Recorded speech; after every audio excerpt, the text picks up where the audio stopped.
Bom, meu nome é Eva, eu sou estudante do quinto semestre de medicina na Faculdade Santa Marcelina e eu espero que vocês gostem da aula porque a gente preparou muito carinho. Oi, gente, eu sou a Nicole, eu tô no quarto semestre de medicina e é isso. Bom, gente, eu sou a Isabela, eu tô indo para o terceiro semestre de medicina e aí eu vou começar a falar para vocês um pouquinho sobre corona. Não sei se a Evelyn já está projetando, já, né? Bom, a gente vai começar com 10 perguntinhas que podem ser verdadeiras ou falsas sobre o corona. E aí a gente vai pedir para que vocês possam interagir com a gente pelo bate-papo. E eu vou começar lendo. A primeira é: pessoas com máscaras podem ser infectadas pelo corona? O que vocês acham? Agora o Madison tem que responder. Sim.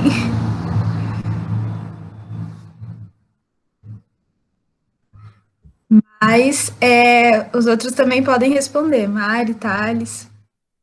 Vai lá, Madison. Eu suspeito que eu saiba a resposta, mas eu quero saber se você sabe também. Ah.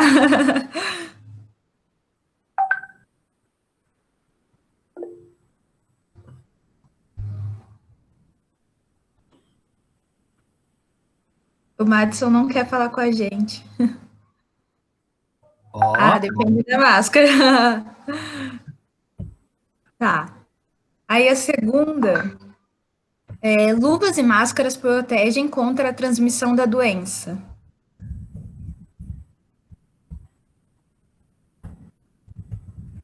O que vocês acham? Sim. E a terceira que eu vou ler é: entregas pelo correio vindas do exterior correm o risco de transportar o vírus para o destinatário? Isso é para vocês que recebem coisas de fora. Eu não estou recebendo nem daqui.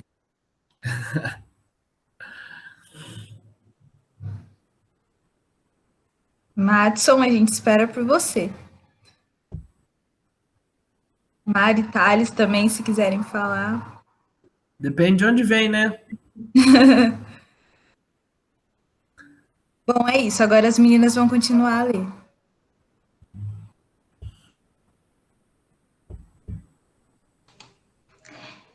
E aí, os sintomas da doença se assemelham aos de um resfriado comum?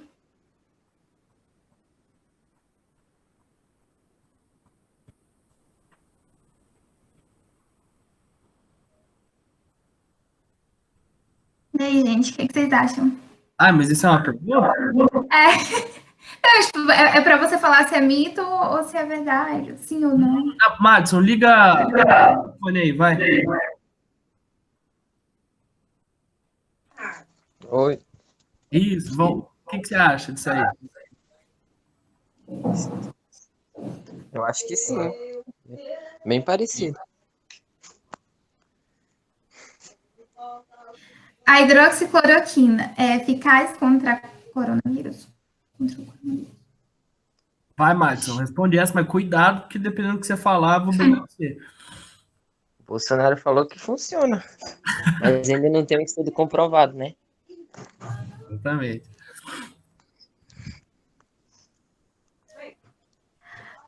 A hipertensão aumenta o risco de complicações do coronavírus. Idosos que contraem infecção pelo coronavírus podem desenvolver quadros respiratórios mais graves. Sim. É verdade. Eu posso passar qualquer coisa na mão que vai combater o corona? Não.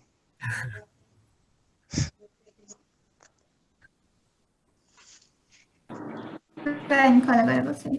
O coronavírus só atinge pessoas idosas? Não. Mito? Não. É um mito. A Covid-19 é uma gripe como qualquer outra. É uma Não. gripezinha. Não. O chá de erva doce, comer alho cru, tomar vitamina C ou tomar ivermectina previne e combate o coronavírus? Não. Acho que não. É melhor do que cloroquina, pelo menos. É. É, fato. Daí, para começar a explicar um pouco do que é o coronavírus, a gente vai falar qual é a diferença entre vírus e bactérias. Ambos podem causar doenças, mas biologicamente eles são completamente diferentes. Enquanto as bactérias são organismos vivos que não precisam de quase nada para sobreviver, elas têm tudo para sobreviver sozinha, os vírus são parasitas intracelulares obrigatórios, ou seja, para ele sobreviver, ele precisa estar dentro de uma célula. Pode passar.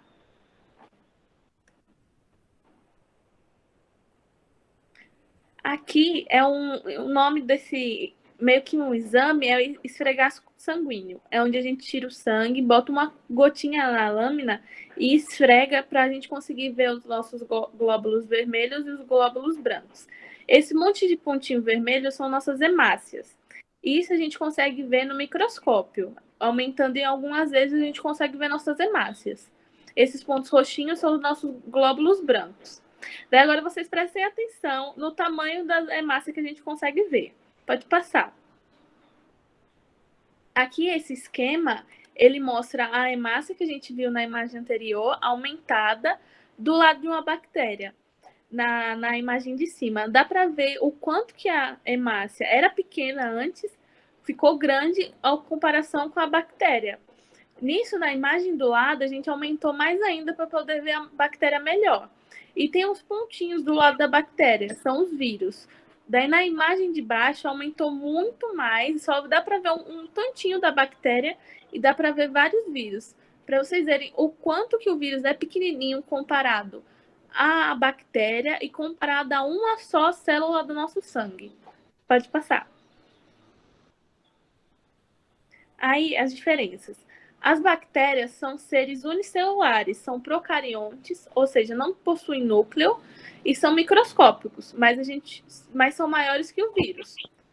Eles possuem parede celular, membrana plasmática, material genético, que é o DNA envelopado e circular, e só com um cromossomo, e que é o nucleoide, que dá para ver aí, é um monte dessa minhoquinha vermelha enrolada que é o nucleoide.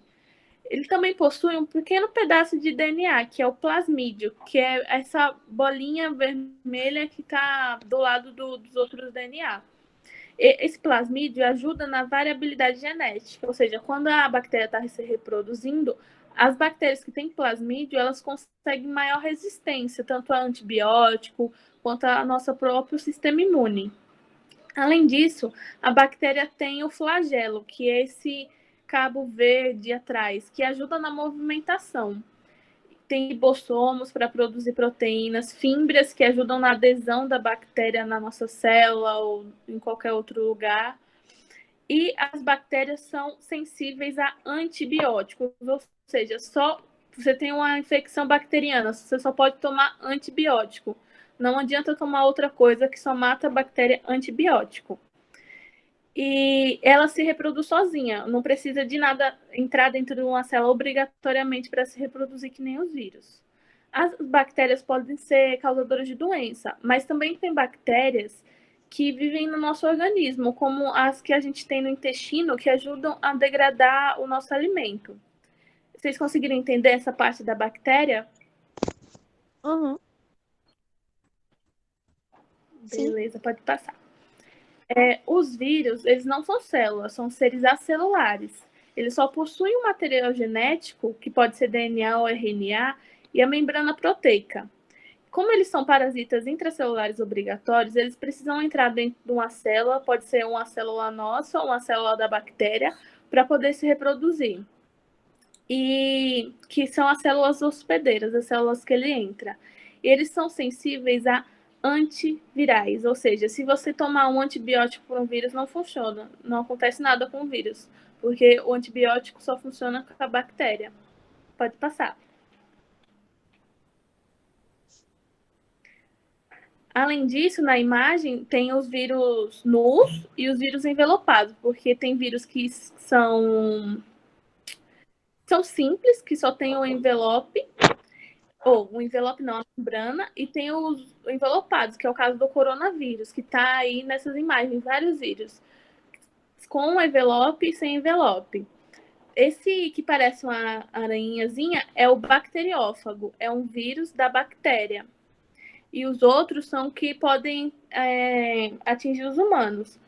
E eu botei essa imagem aí para vocês verem que nem todo vírus, nem toda bactéria, mas aí é só vírus, tem uma forma só. Eles podem ter várias formas. Pode ser um círculo, pode ser parecendo uma aranha, pode ser comprido. Pode passar. Aí, essa é a estrutura do coronavírus.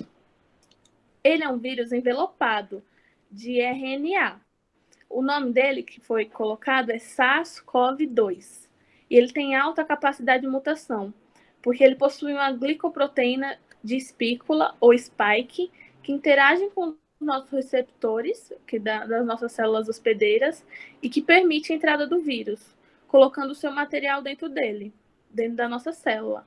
E no envelope, como ele é um vírus envelopado, tem a hemaglutinina esterase, que é uma proteína do envelope que traz patogenicidade para o vírus, ou seja, ele fica mais virulento quando tem essa proteína, ou seja, ele ataca mais o nosso organismo, porque essa proteína auxilia ele a se ligar nas nossas células do sistema respiratório. Pode passar. Daí, essa imagem é o coronavírus entrando na nossa célula. Porque para se multiplicar, ele precisa invadir uma célula saudável. Daí, a proteína spike, ele se liga a um receptor da nossa célula, que daí vai abrir a membrana e o envelope do vírus e fazer a fusão de membranas, que daí ele injeta o RNA dele para a nossa célula. E quando o DNA, ou RNA, no caso do coronavírus, que pode ser tanto DNA ou RNA, o RNA entra dentro da célula, ele faz a célula parar, faz a célula só reproduzir o vírus. Tipo, se ela estava tentando dividir, o vírus faz ela parar e só produzir vírus. Vai produzindo, até uma hora que a célula fica tão cheia de vírus que ela explode e os vírus vão colonizar outras células. Pode passar.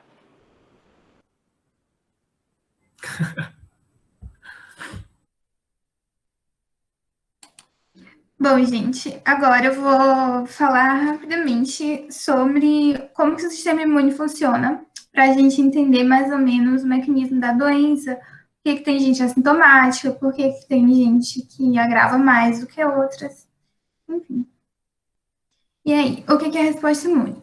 Primeiro de tudo, a gente tem que levar em consideração de que o sistema imune, ele serve para defender o nosso corpo de qualquer corpo estranho. Pode ser ele um micro-organismo, pode ser ele uma coisa inanimada, tipo, quando a gente, sei lá, cai, corta o braço, precisa levar um ponto, aí vai lá e inflama, porque aquele pedaço de linha, ele não faz parte do seu organismo. Então, o sistema imune, ele vai lá tentar atacar. E aí, como é que ele funciona? Ele funciona em etapas. Primeiro, ele vai reconhecer o corpo estranho potencialmente nocivo. Depois que ele faz isso, ele vai ativar e mobilizar forças para defender o corpo contra aquele antígeno. Ele ataca ele e depois, quando ele consegue expulsar o antígeno, no caso, é o corpo estranho, é o nome que a gente usa na biologia para denominar o corpo estranho. E aí ele controla a situação e aí ele finaliza o ataque para voltar tudo à normalidade.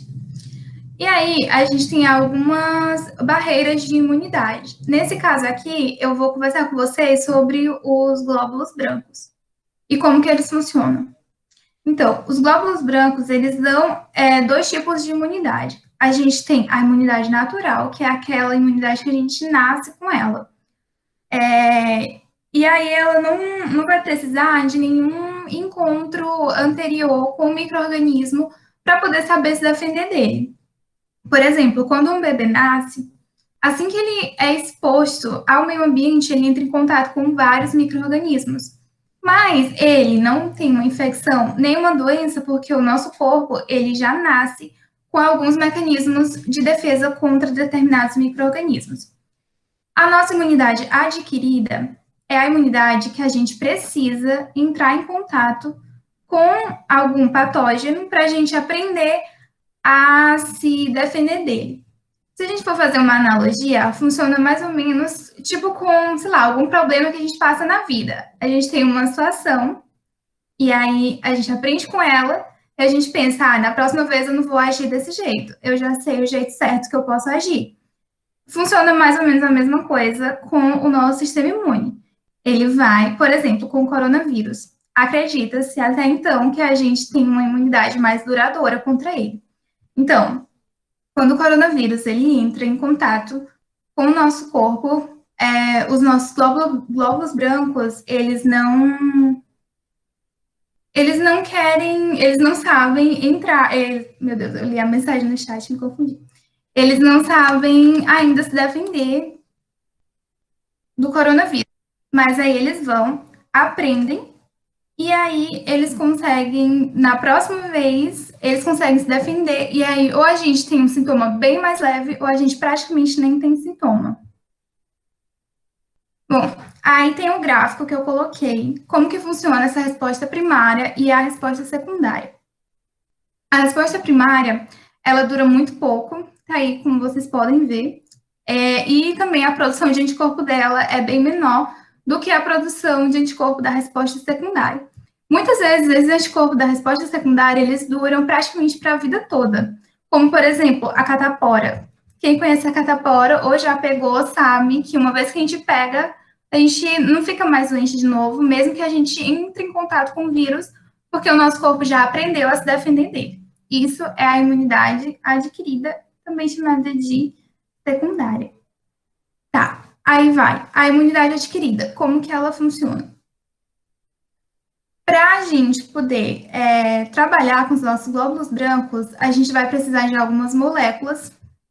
Essas moléculas, elas vão tanto combater o micro-organismo, como também chamar, tipo um reforço para que outras células de defesa vão para o lugar do organismo que está sendo atacado.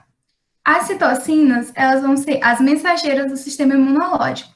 Então, por exemplo, quando você corta o seu dedo, você está expondo os tecidos de dentro do seu dedo aos micro-organismos do meio ambiente. Os micro-organismos do meio ambiente vão lá, entram, e aí as células de defesa que estão localizadas no seu dedo, elas vão tentar chamar as outras pessoas, elas vão chamar as outras células para poderem ajudar. Tipo assim, gente, me ajuda aqui, porque só eu não dou conta. Os anticorpos, eles vão ser as armas de defesa do nosso corpo. Vai ser através deles que a gente vai conseguir combater o vírus. E aí tem as proteínas do complemento também, que nem sempre elas são usadas. Elas vão ser usadas para intensificar a reação de inflamação. E aí, todos esses fatores vão culminar para a inflamação, que vai ser uma resposta do nosso sistema imune com a intenção de combater o corpo estranho. Bom, a inflamação. O que acontece? Como as células, elas chamam as outras para poder ajudar, o organismo ele vai ter que enviar mais sangue para o tecido com o objetivo de levar as células para lá. Para o sangue poder chegar no tecido, os vasos sanguíneos eles vão ter que se dilatar e eles vão ficar mais porosos justamente para as células de defesa conseguirem sair dos vasos sanguíneos e irem para o tecido que está sendo atacado. Só que o que acontece? Nem sempre essa inflamação ela vai ser benigna para o nosso corpo. Porque quando tem um problema muito grande, por exemplo, quando tem o coronavírus, ele causa uma carga viral muito grande, ou seja, a gente tem muito vírus no nosso organismo, essa inflamação ela vai ficar exacerbada e aí ela vai destruir tanto as células malignas, as células que estão atacando o nosso corpo, quanto as células do nosso próprio corpo. Por exemplo, o nosso pulmão. O que acontece? As células que constituem os tecidos do nosso pulmão, elas não se regeneram ou elas têm uma taxa de regeneração muito baixa. E aí, quando tem muito vírus, o coronavírus lá, o nosso organismo ele não dá conta. E aí ele exagera a inflamação para ver se ele consegue expulsar. Quando ele exagera, ele danifica o tecido do pulmão e aí já foi, você não consegue mais recuperar aquilo. E aí o pulmão, e aí por isso que você começa a ter dificuldade respiratória e tal, porque o seu pulmão ele não consegue mais funcionar do mesmo jeito de antes, porque o tecido dele já está muito destruído. Tá. E agora, a gente vai falar especificamente do coronavírus e como que ele se comporta no corpo humano. Como a Nicole já falou, os vírus, eles têm proteína na superfície e essa proteína, ela vai reconhecer e se encaixar com as proteínas da célula hospedeira. E aí elas vão se encaixar mais ou menos no modelo de chave fechadora que funciona para enzima, por exemplo. E aí, quando o vírus ele consegue entrar dentro do organismo, dentro das células, ele vai injetar o seu ácido nucleico, que no caso vai ser o RNA. E aí, esse RNA ele vai meio que escravizar a célula e fazer com que ela produza os do próprio vírus. E aí, esses RNAs, eles vão produzir as proteínas que constituem os vírus, e as proteínas vão se juntar e formar novos vírus. Esses novos vírus vão sair da célula hospedeira, da célula escravizada, e vão infectar outras células, e aí por diante o ciclo continua. O coronavírus, ele entra em contato com as células, principalmente do trato respiratório superior, nosso nariz, mas ele também pode entrar em contato com as nossas mucosas, por exemplo, no nosso olho, na nossa boca. E aí, o que acontece? Ele entra no nosso organismo, e aí ele vai ficar lá nas vias aéreas superiores, vai invadir as células do nosso tecido do nosso nariz, principalmente da faringe, da garganta, e aí vai causar uma inflamação nas vias aéreas superiores. Se a gente não tiver um sistema imune capaz de expulsar os vírus dali, eles vão acabar descendo e vão para o trato respiratório inferior, que no caso vai ser a nossa traqueia e os nossos pulmões. E aí vai ocorrer tudo que eu expliquei, da inflamação, o vírus vai danificar o tecido, as nossas próprias células de defesa vão danificar o tecido, e aí a gente vai acabar tendo falta de ar. E ele também vai infectar o trato gastrointestinal. Por isso que a gente sente diarreia, por isso que os pacientes têm diarreia e desconforto abdominal. Mas eu falei que o coronavírus é um vírus pulmonar. E aí, por que ele ataca outros órgãos? O que acontece? Não sei se vocês vão conseguir enxergar, mas aí eu posso ler. Então, a resposta, ela vai estar nas proteínas. O nosso corpo, ele compartilha várias proteínas em vários órgãos.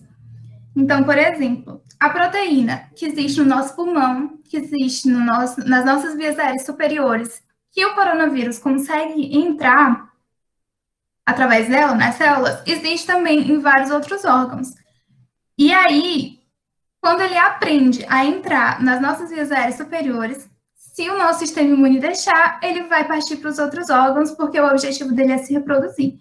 Então, ele vai tentar se reproduzir ao máximo que ele conseguir, em todos os lugares que ele conseguir. E aí, o que acontece? Ele vai partir para os outros tecidos.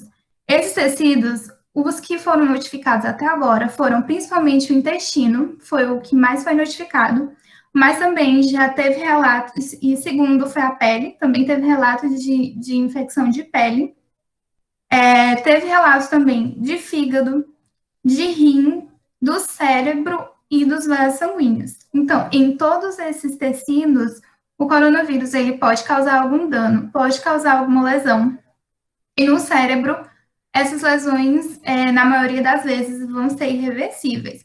Só que isso ainda está sendo estudado, não foi nada comprovado ainda, está vendo como que ele age, mas já foi notificado o caso no hospital de que o coronavírus ele invade esses órgãos e talvez até mais órgãos que a gente não sabe ainda.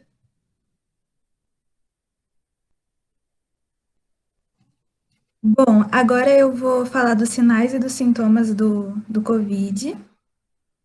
E Isabela, desculpa te interromper, mas vamos ver com os alunos se já até aqui tá ok. beleza, Vocês têm alguma pode. dúvida? Madison, Camille. Não, tá tranquilo. Ah lá, vamos lá, do Madison. Na questão da humanidade, o leite materno ajuda. Calma que saiu. No aumento de sua humanidade? Você está querendo dizer aquela coisa que fala que se a criança mamou bastante no peito da mãe, se ela vai ter mais saúde? Porque existe muito isso que as pessoas dizem, né? Que o período de amamentação vai definir muita coisa. Se a pessoa vai ser mais suscetível a doenças, esse tipo de coisa. Então, ajuda sim, inclusive, quando a mulher está lá no puerpério, que é o pós-parto, uma das indicações é que ela dê o leite materno para a criança, principalmente vindo da própria mama dela até os 2 anos de idade, porque isso ajuda muito. Porque, assim, no leite materno e até mesmo no contato com o mamilo, com a mama, a criança ela já vai entrar em contato com os micro-organismos que estão no corpo da mãe. Então, ela já vai aprender a se defender deles. Então, ajuda sim e muito. É muito importante isso. Foi uma pergunta muito boa. Madison e Camille, eu quero saber se vocês estão sabendo bem como que se dá essa reprodução dos vírus, como se dá a reprodução, por que eles precisam de uma célula, se está bem explicadinho o conceito, onde na célula faz essa reprodução de DNA, RNA.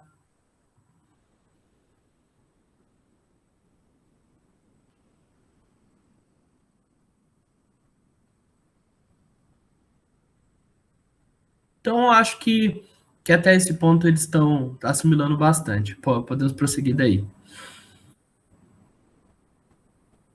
Beleza, então agora eu vou falar dos sinais e dos sintomas do Covid-19.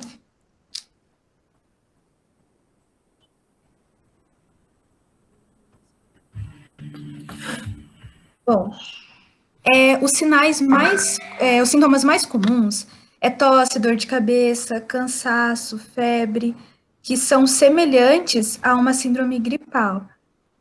Mas assim, enjoo também, conjuntivite, mas é muito importante focalizar em 2 sintomas que são bem característicos de pessoas que estão com Covid, que é a perda de olfato e de paladar.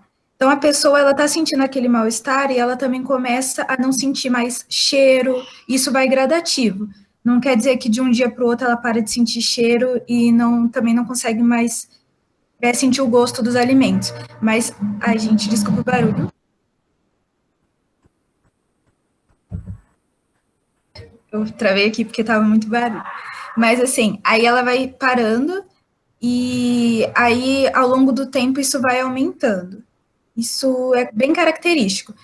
E também é importante lembrar que não necessariamente todas as pessoas vão sentir todos esses sintomas. Tem gente, por exemplo, que só tem os sintomas gastrointestinais, como a diarreia e essas coisas. Pode passar, Eva, por favor. E aí é muito importante a gente ficar atento para as crianças e para os idosos. Por quê? Porque as crianças, às vezes, elas não se comunicam muito bem, não falam exatamente o que elas estão sentindo. E também os idosos, dependendo das patologias que eles já têm. Então, é importante os pais ou o responsável por cuidar da criança sempre estar olhando se ela não está com o narizinho entupido, se ela parou de beber água, se ela não está querendo comer e outras coisas mais. E para os idosos também observar se eles não estão confusos mentalmente, quando eles estão contando uma coisa e de repente começa a confusão mental, se eles desmaiaram ou tiveram algum tipo de tontura e tudo mais, se eles estão sentindo sono excessivo, se está uma mudança de humor, que de repente eles começam a ficar mais irritados, e se eles não estão querendo comer.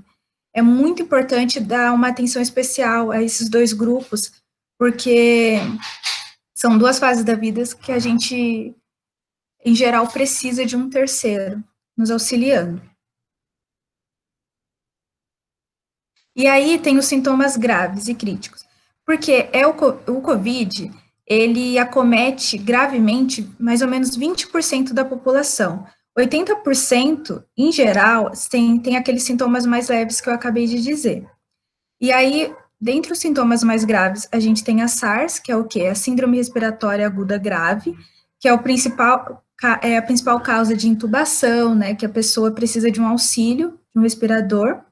Tem a síndrome gripal, porque é aquilo que eu falei, os sintomas semelhantes à gripe, mas que possuem um desconforto respiratório, ou seja, a pessoa sente mais falta de ar, fadiga.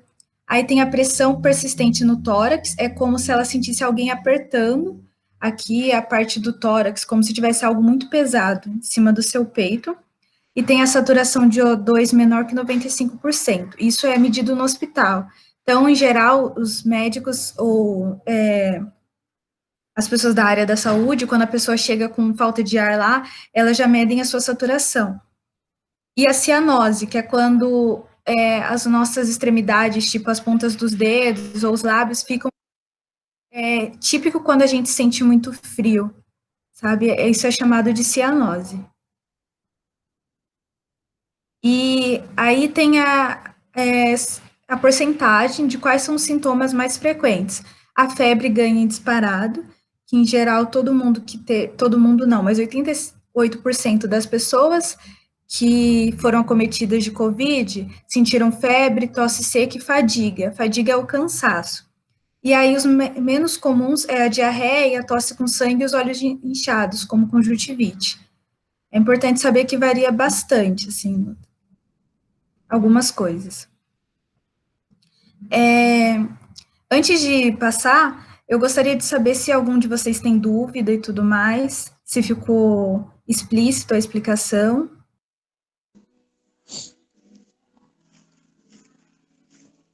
Não, nenhuma dúvida.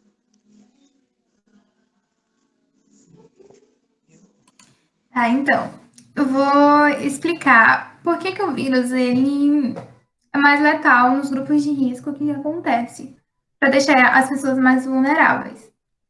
Então, vou falar primeiro nos hipertensos. O que acontece? Algumas substâncias que o próprio coração produz para combater o coronavírus, ele deixa o coração mais fraco. Então, a maioria das pessoas hipertensas, elas já tem problema no coração. Quando o coração produz uma substância que deixa ele mais fraco, isso meio que potencializa o efeito que a hipertensão causa no corpo. Então, aí já é um primeiro problema. A pessoa fica mais suscetível a ter algum problema cardiovascular, a ter alguma arritmia, que a arritmia é tipo um descontrole nas batidas do coração, a vir a ter um infarto, alguma coisa assim. E aí, o vírus, por si só, ele pode causar danos diretos no miocárdio, e aí isso vai potencializar também o efeito da hipertensão no corpo dessas pessoas. E o vírus, ele utiliza os mesmos receptores dos medicamentos antihipertensivos. Os medicamentos antihipertensivos, algumas classes deles, eles usam o receptor chamado ECA, que tem nas células do coração, tem nas células do nosso pulmão e dos outros órgãos que eu falei. O vírus, ele utiliza esses mesmos receptores. Então, quando ele utiliza esses receptores, ele meio que impede do medicamento agir porque ele já ocupou o espaço deles. E aí a pessoa fica meio que sem o efeito do medicamento, apesar dela ter tomado, porque o vírus utilizou o receptor que o medicamento tinha que atingir. Os asmáticos. A asma, ela é uma patologia que causa deficiência respiratória e deixa os pulmões mais sensíveis mais sensíveis, no caso, eles ficam suscetíveis a ter uma resposta inflamatória, uma resposta alérgica maior a um determinado corpo estranho, por exemplo, um grão de poeira, ou então mesmo o próprio coronavírus, do que uma pessoa que não é asmática. Por exemplo, quase todo mundo conhece uma pessoa asmática. Quando, sei lá, ela vai varrer a casa, ela tem crise de espirro, ou então fica com coriza, ou então, às vezes, até mesmo dificuldade de respirar, bem mais frequente do que uma pessoa que não tem nenhuma complicação. Pois é. Gente, com asma é muito complicado. Qualquer coisa já dispara aí uma resposta inflamatória bem significativa. E aí, como eu já falei, o vírus intensifica as crises de asma, ainda mais um vírus que é difícil de combater. Então, a resposta do corpo a uma pessoa que não tem essa patologia, às vezes já é exagerada. Imagina só para uma pessoa asmática que é exagerada com perfume, como, por exemplo, o Thales falou. Os diabéticos. Primeiro, a gente tem que entender que a diabetes por si só, ela já deixa a pessoa mais vulnerável à inflamação. Por exemplo, uma pessoa que tem um corte mais ou menos profundo em alguma área do corpo e é diabética, ela vai demorar bem mais a se recuperar do que uma pessoa que não tem diabetes. Isso porque ela meio que faz a pessoa deprimir o sistema imune. Então, o sistema imune, ele vai estar fraco, ele não vai conseguir combater os micro-organismos que estão invadindo o local do corte. O corte vai demorar mais a cicatrizar, porque ele vai ficar infectado por mais tempo. E aí, a gente pode aplicar esse mecanismo para a patologia da COVID. Por quê? Porque o vírus entra no corpo de uma pessoa diabética, como o sistema imune dessa pessoa, ele é falho, vai ter aí uma deficiência no combate desse vírus. Outro fator também é que o vírus, ele também vai se utilizar da glicose para meio que potencializar a divisão deles. Eles vão entrar nas células de defesa, usar a glicose que está no sangue e se multiplicar aí muito mais do que uma pessoa que tem um nível de glicose normal, que não tem um nível de glicose tão alterado como uma pessoa diabética. Então, ele meio que vai ser alimentado pela glicose presente no sangue. As pessoas que são fumantes. Os tabagistas, eles já apresentam um pulmão danificado devido à fumaça, devido à temperatura da fumaça e também devido às substâncias tóxicas que existem no cigarro. Então, a pessoa já está com o pulmão debilitado.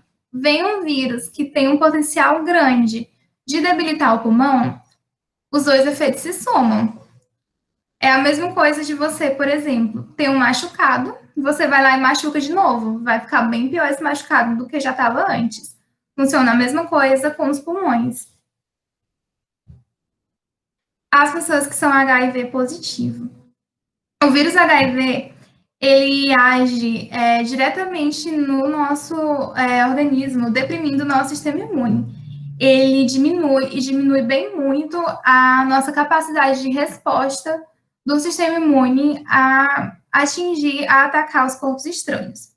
Então, as pessoas que são soropositivas e que entram em contato com o coronavírus, elas vão ter uma resposta imune muito fraca, o vírus vai conseguir se multiplicar, vai conseguir causar um dano muito grande no pulmão, sem que o corpo consiga responder de uma forma eficiente. E aí, olha só, por incrível que pareça, o vírus HIV, ele é bem parecido com o coronavírus. E aí, por que tem gente assintomática? A gente não sabe muito bem como que funciona essa questão dos assintomáticos. As pessoas estão vendo ainda, porque é um vírus muito novo, a gente não sabe muito bem como que ele funciona.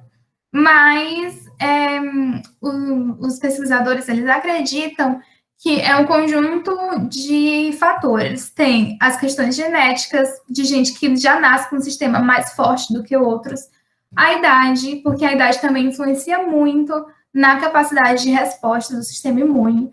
Por exemplo, se você pegar uma criança de 2 anos e um adolescente de 15, o adolescente de 15 ele vai ter uma resposta imune mais eficiente. A mesma coisa se você pegar uma pessoa de 30 anos e comparar com uma pessoa de 80. A pessoa de 80 ela vai ter uma capacidade bem menor de responder a algum patógeno do que uma pessoa de 30 anos. Só que isso ainda está meio incerto, eles ainda estão vendo como que funciona para as pessoas não terem nenhum sintoma. Mas acredita-se que sejam fatores genéticos e de idade, e também características próprias de cada um. Por exemplo, quem tem uma alimentação mais balanceada, mais correta, essa pessoa ela tem um sistema imune mais forte. Quem faz exercício, enfim, quem segue aí os passos que a gente tinha que seguir para ter um organismo mais forte.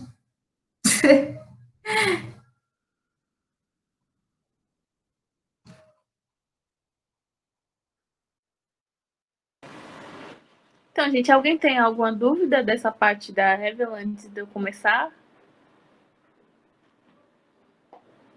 Não, tá bem explicadinho. Fazendo por entender. Então, eu vou falar um pouco sobre como é feito o diagnóstico quando a pessoa está ou não com coronavírus. O primeiro exame a ser feito quando a pessoa está iniciando os sintomas é o SWAB, que é esse cotonete que a pessoa bota até lá ao fundo do seu nariz para pegar a sua secreção respiratória, que provavelmente ou não vai estar cheio de vírus. Pegando esse cotonete, eles levam para fazer o PCR. Acho que vocês já ouviram muito falar PCR para cá, PCR para lá, que é o exame de reação em cadeia da polimerase, em que coloca a secreção respiratória tipo num forninho, deixa tudo certinho para ele, as células, comida, tudo para incentivar ele a reproduzir, até ter uma boa quantidade de vírus, ou não ter nada. Quando a pessoa não está com vírus, não, o PCR fica negativo, fica vazio, mas quando a pessoa está com vírus, ele vai se reproduzindo, até que chega a uma certa quantidade que dá para identificar qual tipo de vírus é, se é um coronavírus, se é influenza, se é outro vírus. Pode passar. Daí, quando o paciente ou já fez o SWAB, ou já é caso suspeito, ou já teve muito tempo que foi confirmado, quer saber se curou ou não tem nenhum sintoma, não sabe se está com coronavírus ou não, é feito a sorologia, que é quando a pessoa tira um pouco de sangue e bota lá para ver as imunoglobulinas, que são os nossos anticorpos que combatem os vírus. Quando a infecção está no começo, entre 4 e 8 dias, a imunoglobulina, o anticorpo que mais tem é o IgA e o IgM, que eles são caracterizados por infecção recente. Quando há mais de 14 dias, ou já faz muito tempo, daí aparece a imunoglobulina de memória, que ela guarda meio que como é o vírus, para quando ele atacar de novo, ter uma resposta imunológica maior, que é o IgG. Daí, nessa imagem, a gente tem os dois exames, o PCR e a sorologia. Quando só tem o PCR positivo, quer dizer que a infecção está muito recente, está no primeiro ou segundo dia, mas já conseguiu identificar os vírus na secreção respiratória. Quando o PCR está positivo e o IgA e o IgM, que são de infecção recente, estão positivos também, quer dizer que a infecção está ativa, o vírus está reproduzindo naquele momento. Pode ser do primeiro dia ao 8º, está acontecendo o vírus. Quando o PCR ainda está positivo, o IgA está mais ou menos, o IgM está positivo e o IgG positivo, quer dizer que a infecção é recente, só que mais tarde, entendeu? Tipo, 10 dias, 14 dias, já finalizando, que já tem a produção do IgG, quer dizer que já está produzindo memória, mas ainda assim tem vírus dentro do corpo. Quando o PCR fica negativo, e o IgA e o IgM também, quer dizer que o vírus não está mais no seu corpo. E nesse caso, o IgG fica positivo porque quer dizer que você tem célula de memória. Quer dizer que você teve contato e possivelmente em algumas doenças você está imune. E no último caso, quando o PCR dá negativo, o IgA mais ou menos, o IgM positivo e o IgG positivo, quer dizer que a pessoa teve a infecção, daí se curou, passou algum tempo e teve a infecção de novo. Que ou pode ter sido uma recuperação, mas uma recuperação ainda com reinfecção. Está tendo muito caso agora no Brasil de reinfecção. Pessoas que teve coronavírus lá em março, lá no comecinho, está tendo agora em julho de novo. Daí alguém tem alguma dúvida nessa parte?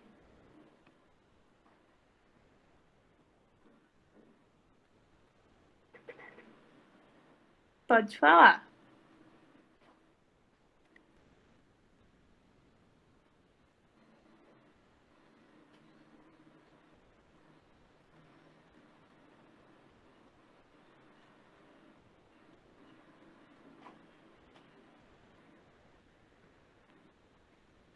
Mas qual parte que você não entendeu, Max? Posso sim, deixa eu só ver se eu li tudo ali.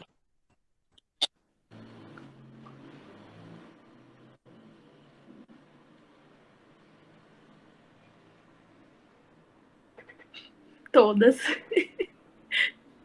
É porque a internet dele caiu no. Dessa imagem mesmo ou falando do SWAB? Ah,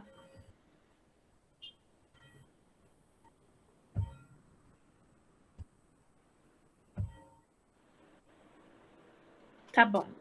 Então, o PCR é feito quando o vírus está no início e a gente consegue achar ele dentro do corpo. Então, pega lá o cotonete grande, enfia bem lá no fundo do nariz, pega todas as nossas secreções respiratórias, bota lá numa caixinha com as células, com comida, com tudo que ele precisa e bota ele para reproduzir. Daí, nisso, a gente consegue identificar qual é o vírus. Por isso que tem muita coisa de o vírus veio da Europa, o vírus veio da China, o vírus veio não sei na onde. Porque o vírus ele sofreu mutação e com o PCR a gente conseguiu meio que catalogar o endereço que ele vem e diferenciar qual coronavírus de onde veio. Porque são bem parecidos, mas daí como ele vai ficando em cada pessoa, ele vai mutando. Então, daí o PCR fica positivo quando a pessoa tem com infecção recente ou com uma infecção que o vírus está lá. Daí, no primeiro caso, só está o PCR positivo. A sorologia, que é o de sangue, não está. Quer dizer que a infecção é muito recente, tem 1 ou 2 dias. Porque para os anticorpos começarem a agir, demora um tempinho até eles reconhecerem que o corpo está atacado. Daí, no segundo ponto, o PCR está ativo e o IgA e o IgM estão ativos também. Quer dizer que o vírus está lá ainda, está no seu nariz, só que o corpo já está começando a criar uma resposta, que é a resposta inicial, que é da IgA e do IgM. Daí, no terceiro ponto, o PCR ainda está positivo, o IgA pode estar mais ou menos, o IgM positivo e o IgG positivo. Quer dizer que a pessoa está com a infecção, está produzindo IgM, que é o que a gente produz primeiro, e está produzindo IgG também. Quer dizer que a infecção já está lá no meio para o final. O corpo já está conseguindo memorizar o agente, que é o vírus, e fazendo uma resposta imune. Só que o vírus ainda está lá, por isso que o PCR não ficou negativo. Daí, no quarto, o PCR está negativo, IgA negativo, IgM negativo e IgG positivo. Quer dizer que a pessoa já teve coronavírus, não tem mais, porque o PCR está negativo. Pegaram do nariz dele, não tem nenhum coronavírus. O IgA e o IgM estão negativos, porque já aconteceu a infecção, ele já acabou, o corpo não precisa mais criar anticorpos. E o IgG está positivo porque ele quer criar memória. Desculpa a música. Mas ele quer criar memória para não acontecer a infecção de novo. E no último caso, o PCR está negativo, o IgA está mais ou menos e o IgM e o IgG estão positivo, quer dizer que a pessoa teve uma recuperação do coronavírus e pode começar uma reinfecção. Mas ainda está muito pouco para conseguir identificar o vírus no PCR. Acho que deu para entender agora um pouco mais.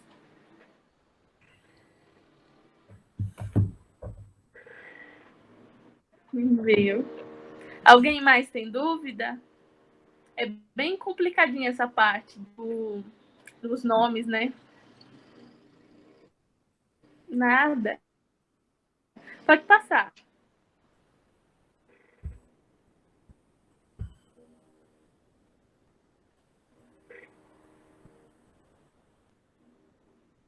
Daí, nessa imagem, tem o PCR e a sorologia. Que dá para ver que no PCR... pode voltar. Passou um pouquinho demais. No PCR, ele consegue identificar desde o primeiro no segundo dia. Quando o vírus vai aumentando a quantidade, né, porque ele vai se reproduzindo bem rápido, daí já consegue identificar, mais ou menos assim, identifica. A sorologia só consegue identificar 4, 5, 6, 7 dias depois, porque o corpo começa a combater para conseguir detectar o IgM. Daí o IgM já começa você a detectar um pouquinho. E depois ele cai porque a infecção vai ser combatida. Então o coronavírus vai, acabar do seu corpo e daí o IgM começa a diminuir. E o IgG sempre aumenta porque vai criando a memória. É como se fosse... vou reproduzir essa receita de bolo para quando eu fazer um bolo de novo, eu ter a receita certa e conseguir fazer direito. Pode passar. O tratamento é feito somente com suporte respiratório. Ainda não há evidências de outros tipos de tratamento. A única coisa que a gente pode fazer é ajudar a pessoa a respirar melhor. Dando oxigênio por meio da intubação ou por máscara, fazendo a gasometria para ver se a pessoa está respirando direito ou não. Pode passar.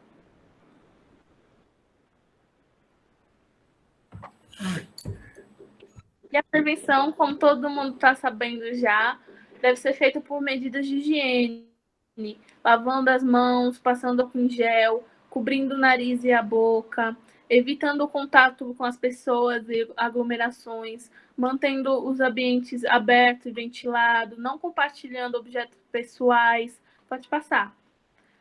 Também usando lenço descartável para higiene nasal e descartando. Não pode aquele lencinho que a gente reutilizava quando era criança.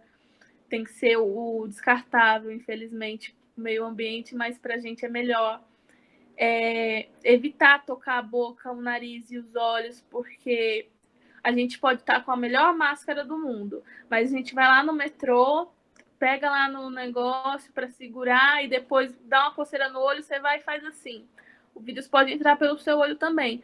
Por isso que é importante usar a máscara com face shield, que é essa placa de acrílico, e evitar muito tocar em qualquer parte do seu rosto. E essa máscara face shield também a gente pode fazer. Eu vejo muita gente fazendo com garrafa PET, mas também vejo a gente achar de R$2, R$3. Então é sempre bom adquirir porque é uma proteção a mais. Alguém ficou com alguma dúvida nessa parte?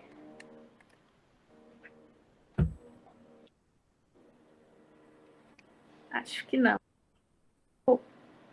Então pode passar, querida. Bom, gente, agora eu vou tentar explicar um pouquinho o que aconteceu dessa polêmica toda de medicamento, que uma hora fala uma coisa, uma hora fala outra, aí o Bolsonaro vem, tenta, né, fazer as coisas que ele faz, as presepadas, enfim. O que acontece? Primeiro de tudo,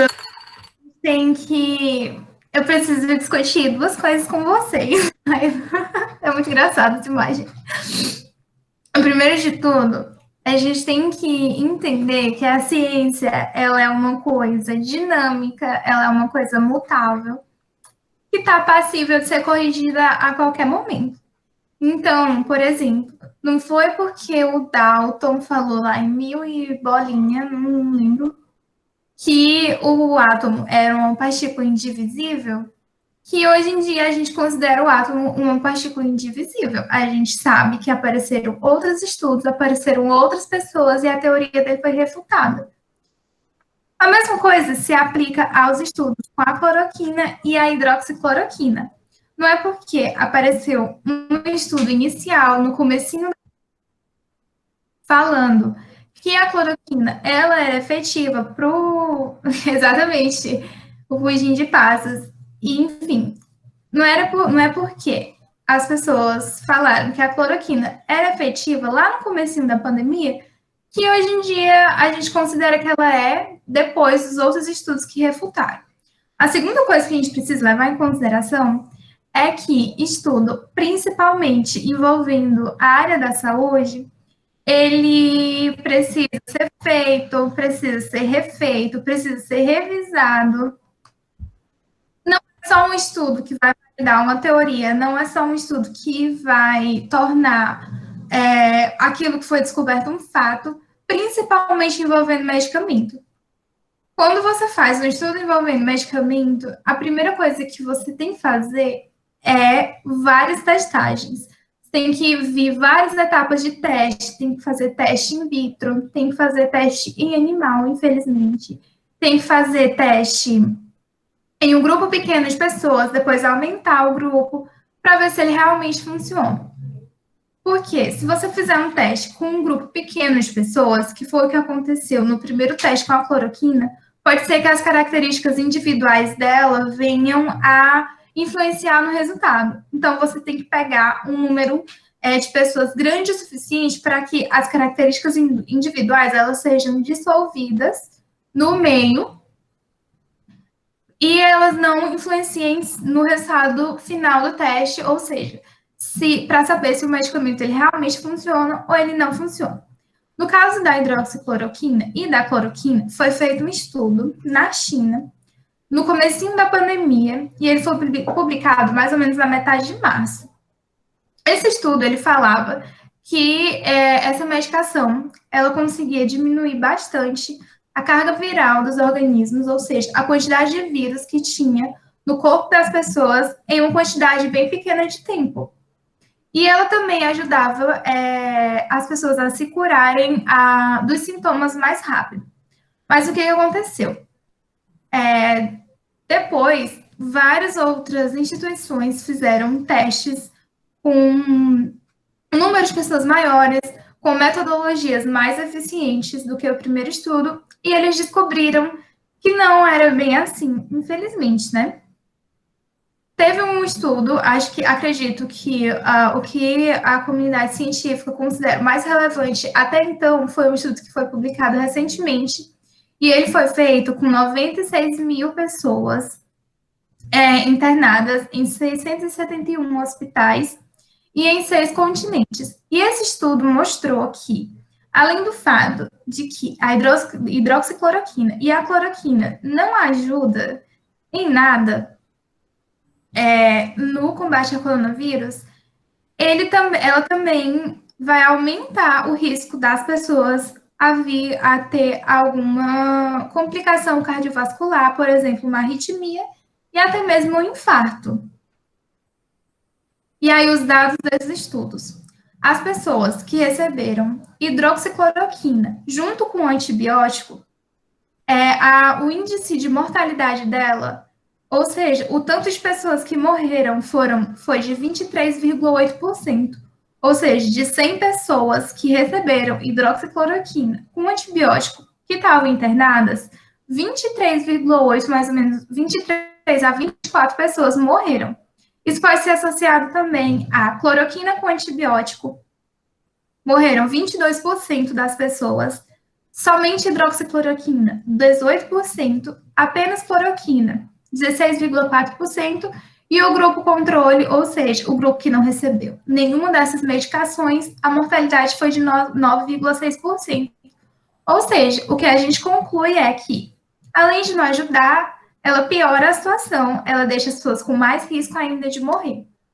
Outra coisa também que foi constatada foi que para a hidroxicloroquina e para a cloroquina realmente terem um efeito esperado, um efeito que realmente combate o coronavírus, ela tinha que ser administrada numa dose muito alta. E essa dose, ela ia causar efeitos colaterais muito significativos na vida das pessoas, como, por exemplo, cegueira, problemas hepáticos, ou seja, problemas no fígado, problemas renais e, enfim, arritmia, infarto. Ou seja, gente, a gente chega numa conclusão, né?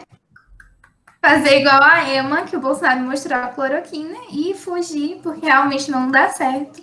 Contra a ciência, a gente não pode discutir. A ivermectina também. A ivermectina, ela não causou uma polêmica tão grande quanto a cloroquina, mas foi realizado poucos estudos ainda, estudos in vitro, ou seja, estudos dentro do laboratório que não envolveu nenhum tipo de organismo vivo. Não foi feito a testagem suficiente, não foi feito. Enfim, a metodologia é falha, não tem como você levar isso em consideração. Não existe nenhuma evidência de que ela ajuda na prevenção ou no processo de cura da Covid-19. E a Anvisa e a FDA, que é um órgão de vigilância sanitária dos Estados Unidos, não reconhecem esse medicamento como um tratamento efetivo para a Covid-19. E aí, os autores, gente, preste atenção, os próprios autores dos estudos sobre a ivermectina alertaram de que não existe certeza nenhuma de que ela ajuda, de que os testes que eles fizeram foram somente in vitro. Então, se os próprios autores dos estudos falaram isso, não tem como de falar que ela ajuda, né? Aí, a medicina baseada em evidência está aí. E aí eu trouxe um vídeo para fazer mais ou menos uma analogia de como que a hidroxicloroquina e a ivermectina, e a cloroquina, e a azitromicina, enfim, todos esses medicamentos que as pessoas estão passando aí de uma forma desenfreada, ajudam no combate à Covid.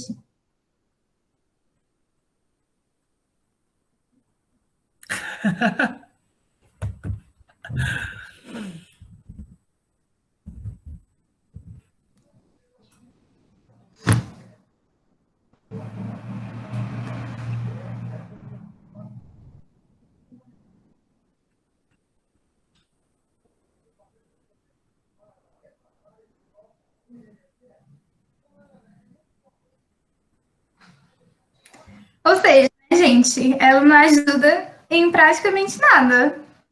Faz nenhuma diferença. É igual o homem tentando frear e empurrar o metrô. Não vai fazer diferença nenhuma na vida. Gente, deixa eu entrar um pouquinho nisso, questão política, essa questão do método científico. Vamos supor que esse cara está empurrando o metrô e por algum motivo dê alguma pane no sistema e o metrô não vá para frente. Dá para o cara falar que ele parou o metrô no muque? Ele pode dizer que sim, porque ele está lá fazendo a força.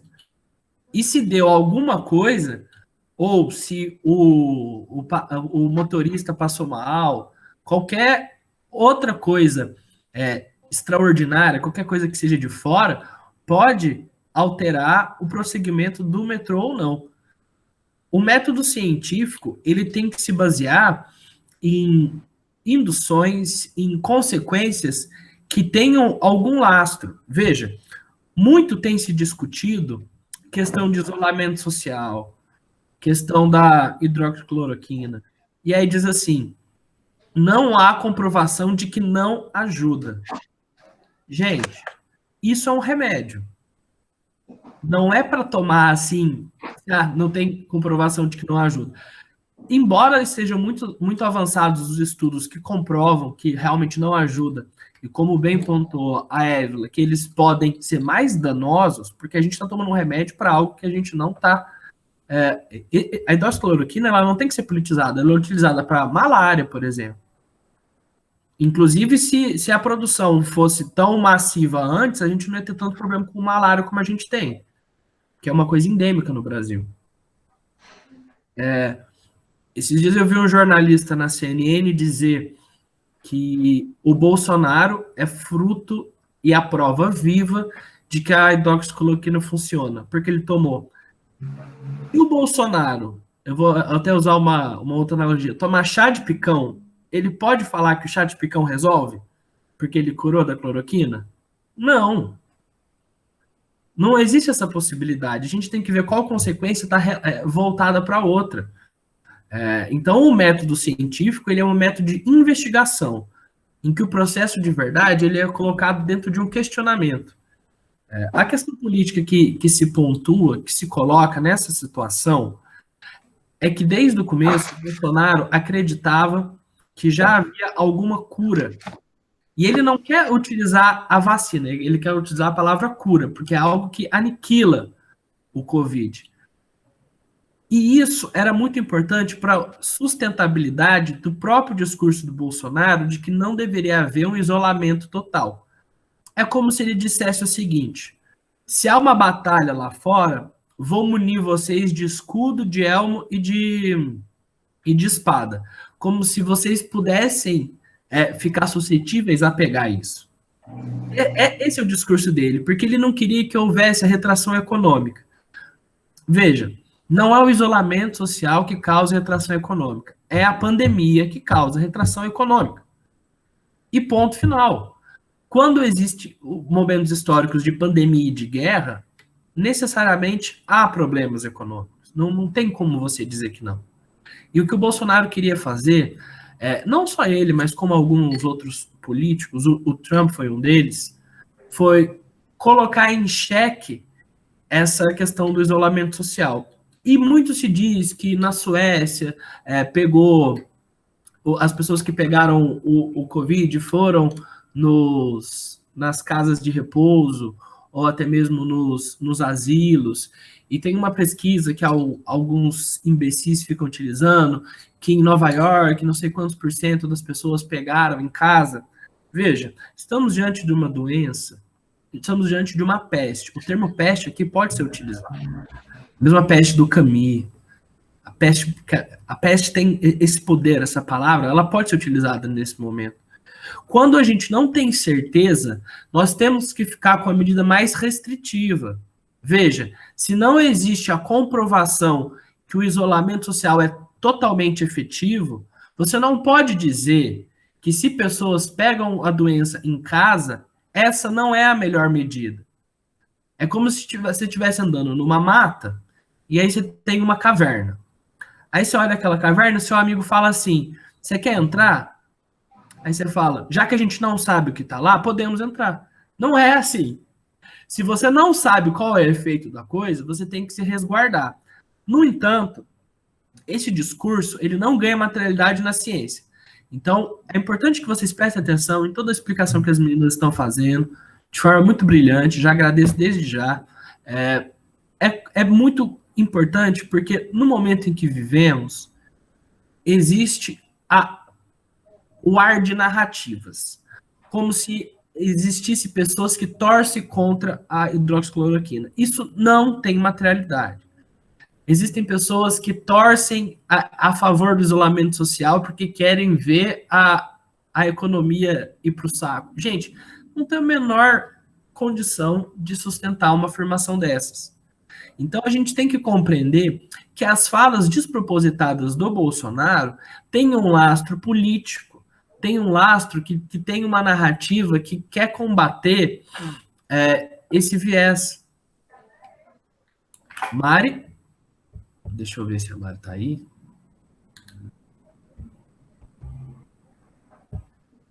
Então, era só isso que eu queria pontuar.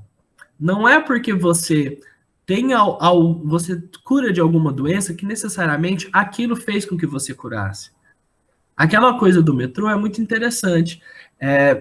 quando você está com o controle remoto na mão e você aperta mais forte, você pode até ter a impressão que você ter apertado mais forte faz com que aquilo tenha mudado o canal ou não. Mas às vezes é uma reação química dentro da pilha, às vezes é uma interferência, é o modo como você apontou. Não podemos tratar a consequência como fator primordial para decidir se algo funciona ou não. Tem muitas pessoas estudando, o trabalho das médicas, o trabalho das biomédicas, o trabalho dos engenheiros de tecnologia, está sendo muito pungente, eles estão se dedicando às vidas dele, colocando em risco, para a gente acreditar num moço que era paraquedista e que foi expulso do exército. E o Bolsonaro, ele tem esse tom messiânico que ele aprovou a fosfatoalanina. Não sei se vocês lembram, que era a chamada pílula do câncer. E ele disse, se não há comprovação científica, eu não vou negar à pessoa a chance de tentar se curar. Gente, não é brincadeira ficar tomando remédio assim, porque senão você vai na farmácia, você vai tomar todos e um deles vai resolver. Será? Não pode nessa. Inclusive, quando confrontado no debate, exato, isso mesmo, Mário. Quando confrontado no debate, o Ciro Gomes chegou para ele, eu não estou falando bem do Ciro Gomes aqui não, mas ele chegou e falou assim, Bolsonaro aprovou uma droga. Aí o Bolsonaro ficou doido de ódio, falou assim, não era droga, era remédio. Para vocês, a ignorância do cidadão. Ele falou, não, eu não estou aprovando droga, não. Eu não quero ser repetitivo, mas eu não esperava, sinceramente, que a gente fosse chegar nesse ponto. No dia atual, a gente ter uma discussão dessa é uma coisa que me deixa muito chateado, porque, assim, a questão nas humanas, eu brinco, meus amigos médicos estão tudo puto com o Bolsonaro. Eu falei assim, isso que vocês estão vendo ele desmentir, ele faz com humanas o tempo inteiro. Porque ele falava o seguinte, não foi o europeu que trouxe o negro para cá, o escravo. O próprio escravo vinha escravizado dos próprios negros. Então a culpa da escravidão não é do europeu. Ele fazia umas coisas com humanas, mas humanas é aquela coisa que nada é tão correto, nada é tão certo. Nas biológicas, nas exatas, existe um processo científico, existe uma coisa. E a população cair nesse golpe, cair nessa narrativa, é uma coisa muito triste. Se você vê a gripe espanhola, que se deu em 1918, ela teve muito efeito político. As pessoas vendiam várias drogas, falando que ia resolver, que não ia.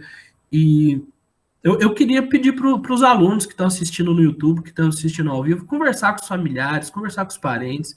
É muito importante que vocês passem, que vocês estão aprendendo aqui, poxa, puta de uma aula, um seminário, com estudantes de medicina que vieram nos ajudar. É nosso papel disseminar a verdade, disseminar essa coisa do processo científico. Porque tem um estudo da Oxfam que mostra que o Bolsonaro ele já foi responsável por pelo menos 10% das mortes com o discurso dele. Quando a gente diz genocídio, não é exagero. A palavra genocídio, ela não é um uso intencional do Estado para matar uma própria raça, uma própria etnia. A gente tem que dizer que existe um genocídio da população negra, e a gente tem que utilizar a palavra genocídio para os indígenas e assim para todas as pessoas que estão sendo vítimas do Bolsonaro. Desculpa me alongar, é que essa questão política, que não deveria estar acontecendo no dia de hoje, ela ainda é muito forte. Eu esperava que a aula hoje fosse só de biologia, mas infelizmente a gente não consegue. Em alguns casos não, Márcio, quase todos. Se elas estão estudando medicina, é porque precisa de um estudo para saber o que você vai tomar. Eu vou parar de falar por aqui. Então, gente, essa questão da medicação é uma coisa, enfim, não só de medicação. A situação toda que ocorreu é uma coisa inédita, assim, para mim, eu acho que para todo mundo. Porque, assim, quando começou, lá mais ou menos em fevereiro, no comecinho de março, começou a chegar no Brasil, eu pensei assim, aqui vai ficar uma situação muito complicada, vai ser horrível. Assim, quando começou a pandemia, Eu já tinha ciência de que ia demorar muito mais aqui no Brasil, de que, enfim, ia ser uma tragédia enorme. Mas eu não tinha noção de que as pessoas iam refutar a ciência do jeito que elas estão refutando. É uma coisa assim bizarra para mim. Por exemplo, não sei se vocês conhecem o Átila Yamarino. Ele tem um canal chamado Nerdologia e eu acompanhava já há bastante tempo. E ele conseguiu alcançar um público maior agora com essa pandemia. E assim, ele é formado há muito tempo. Já eu respondo o que vocês falaram aqui no chat. Só para eu concluir o raciocínio. Então, assim, gente, ele é formado há muito tempo. Ele é PhD, ele é microbiologista na USP, ele trabalha como pesquisador na USP. Então, assim, ele tem um monte de formação. E eu não quero comprar um discurso aqui enfim, de capacitista, acho, não sei se é essa a palavra, um discurso técnico, mas assim, se você tem um PhD em vírus, significa que você entende da coisa. E aí muita gente estava falando que ele estava torcendo pela pandemia, que ele queria que realmente acontecesse tudo que está acontecendo, todas as previsões que ele falou, enfim, que ele estava torcendo a favor. Mas eu acho que ninguém em sã consciência vai torcer a favor do país quebrar mais do que já está quebrado, ou então assim, a gente está caminhando para 100 mil mortes, e assim, eu tenho quase certeza que vai ser mais, infelizmente. E aí, eu fiquei muito decepcionada, assim, com o povo brasileiro. Foi esse período da pandemia, foi uma decepção muito, muito grande para mim. Porque, assim, estendendo um pouco mais o discurso do Tales, eu acho que toda essa desinformação, toda essa confusão, ela meio que transmite muito a nossa situação no âmbito da educação, sabe? Porque eu tenho certeza que se a gente tivesse um sistema educacional de qualidade, um sistema educacional realmente efetivo, não tava o caos que está hoje em dia. Então, tipo assim, eu acho que o descaso todo do Estado com a educação, com a formação científica das pessoas, deu nisso. Deu em gente acreditando que se a pessoa beber água sanitária, ela vai curar o vírus, que a gente sabe que não é. E aí, Aí o Madison falou que a automedicação em alguns casos atrapalha. Eu acho que a automedicação, ela atrapalha em praticamente todos os casos. É muito difícil, porque alguns remédios, por mais simples, por mais inofensivos que eles pareçam, eles podem dar um efeito tanto a longo prazo, ou então um efeito imediato. Por exemplo, a cloroquina. Teve gente que cegou já, teve gente que tomou por conta do Covid e cegou. E aí a Camila falou que era uma falta de respeito ter um presidente que... enfim, o Bolsonaro não sabe, acho que nem que dia é hoje.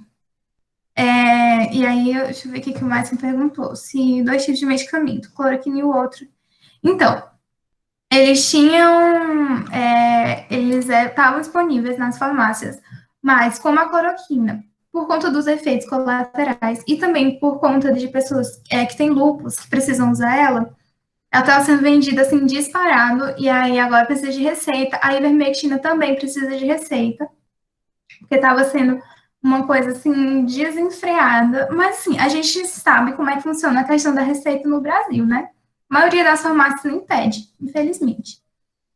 Enfim, aí eu vou falar agora sobre a tão esperada, a famigerada vacina contra a Covid-19. Como que ela funciona? Bom, vou falar mais ou menos como que uma vacina funciona. A vacina, gente, ao contrário de que muita gente pensa, ela não tem uma fórmula específica. Ela não tem, tipo, eu vou juntar um carbono aqui, uma molécula aqui e tal, e formar uma vacina, como funciona na medicação. A vacina, ela tem 2 tipos. Primeiro, ela tem um pedacinho do vírus, ou ela tem o vírus, só que ele está inativo, ou seja, ele está incapaz de provocar uma doença em você. No caso da vacina do corona, ele vai ter o corona inativado, ou seja, o corona não vai te atacar, não vai fazer você ficar doente, nem nada. E aí, o que acontece? Quando você entra em contato com o micro-organismo, apesar dele não te fazer ficar doente, você vai aprender a se defender dele. Então, você recebe a vacina, o vírus entra no seu corpo, os seus glóbulos brancos aprendem a se defender. A próxima vez que você entrar em contato com ele, você já sabe o que você precisa fazer. E aí você vai ter imune. Mas aí tem um problema. Por que está demorando tanto? Porque, assim, uma vacina normal, ou seja, uma vacina que ela não precisa ser corrida, igual está sendo a do corona, ela demora mais ou menos uns 5 a 10 anos. A do corona, ela tem um prazo aí de uma média de 18 meses. Mas aí, por que que esse processo ele demora tanto? Primeiro, a gente tem que levar em consideração, primeiro de tudo, de que vacina envolve dinheiro, envolve investimento. Segundo, é a burocracia dos órgãos de vigilância sanitária. O tanto de autorização de comitê de ética, enfim, de todas essas coisas que os pesquisadores precisam conseguir e as testagens precisam passar. Bom, o que acontece? Os passos para a criação de uma vacina. Primeiro de tudo, eles têm que encontrar um jeito de neutralizar ou atenuar o micro-organismo em questão. Ou seja, eles têm que encontrar um jeito de fazer com que o vírus entre no seu corpo, mas que ele não faça nada. O único efeito dele seja provocar uma resposta imune, um aprendizado do seu sistema imune. Depois que eles conseguirem isso, eles passam para a testagem em animais, infelizmente, como eu disse de novo. Depois da testagem em animais, nessa etapa da testagem em animais, eles vão ver se o vírus ele é efetivo para a produção da resposta imune. Quando eles verem que ele realmente está efetivo, que ele realmente faz o organismo aprender a se defender, eles vão para a testagem em humanos. A testagem em humanos, ela vai ser composta de 3 fases. A primeira fase vai ser com um grupo menor de pessoas, e eles vão ver a toxicidade da vacina e os efeitos colaterais. O que ela causa? Porque alguns podem causar uma doença séria, por exemplo, uma doença autoimune, uma febre muito forte, enfim. Como, por exemplo, a vacina da gripe, ela tem uns efeitos colaterais meio chatos. A primeira fase é para descobrir o que essa vacina vai causar no seu corpo. A segunda fase, e aí, a primeira fase, ela dura mais ou menos 1 ano.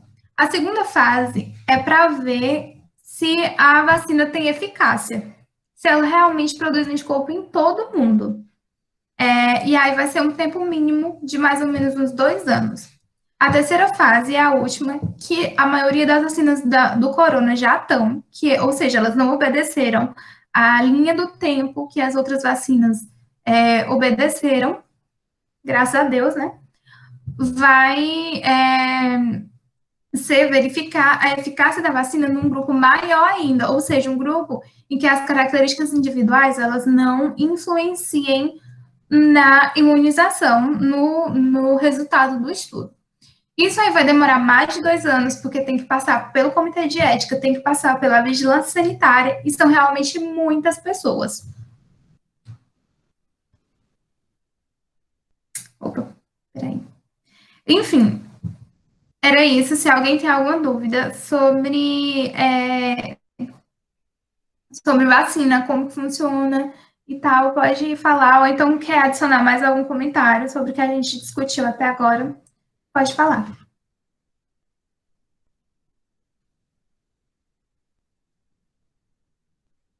Acho que ninguém.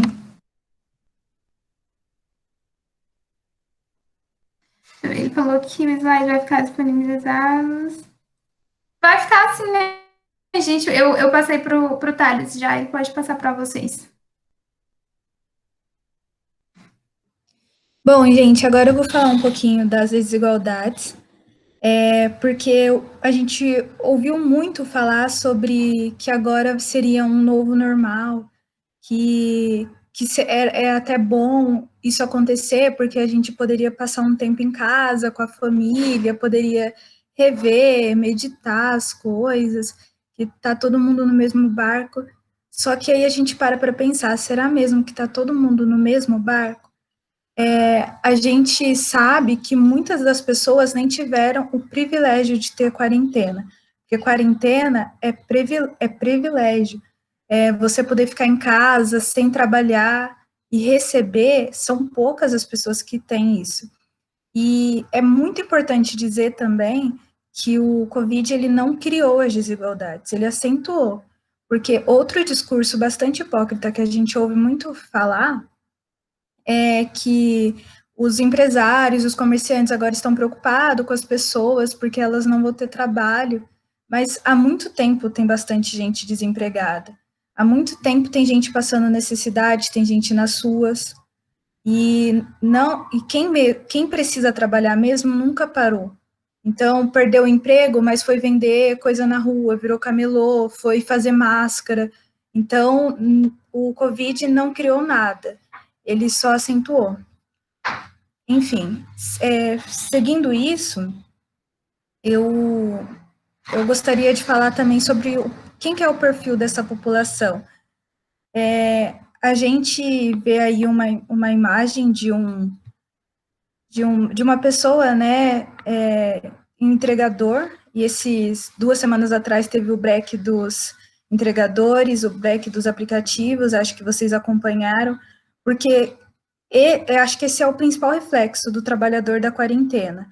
É uma pessoa que tem que se virar para conseguir R$ 5 no máximo, pedalando vários quilômetros, e que se ficar em casa não vai ter o dinheiro, e que tem que estar em contato com as pessoas, ele se expõe ao risco de ser contaminado, levar o vírus para casa, mas ele não tem a escolha de ficar dentro de casa.